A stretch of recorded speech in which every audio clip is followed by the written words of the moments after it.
Sahas ప్రిన్స్కి major accident జరిగింది. ఆ వార్త నాకు ఉదయం 4:30కి తెలిసింది. హాస్పిటల్కి వెళ్ళాను. మరణ పడక మీద ఉన్నాడు.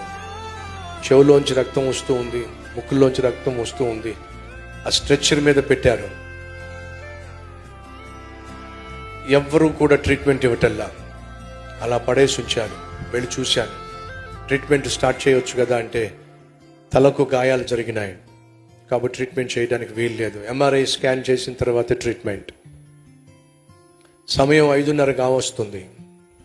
సుహాస్ బాబు పక్కన ఉన్నాడు, ఇంకో 2 సహోదరులు పక్కన ఉన్నారు.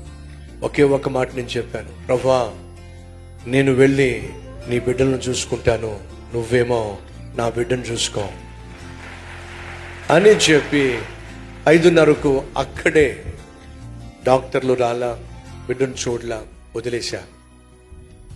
వదిలేసి తిన్నగా వచ్చి ఇక్కడే నిలబడి వాక్య పరిచర్య చేశా. ఆ రోజు ఒక 40 నిమిషాలు వాక్యం చెప్తే గొప్ప అనుకున్నా, కానీ ఆ రోజు ఎక్కువసేపు వాక్యం చెప్పా. ఎందుకో తెలుసా?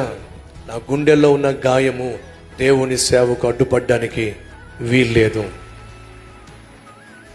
నా కళ్ళల్లో ఉన్న కన్నీళ్లు ఈ అద్భుతమైనటువంటి సంఘాన్ని వాక్యం చేత పోషించటానికి ఆటంకం ఉండడానికి వీల్లేదు. ఆ రోజు అందించాల్సిన విధంగా వాక్యాన్ని అందించాను. ఇది ఎందుకు చెప్తున్నాను తెలుసా? మన జీవితంలో కష్టాలు వస్తాయి, శ్రమలు వస్తాయి, బాధలు వస్తాయి. దేవుని సన్నిధికి మాత్రం దూరం కాకండి.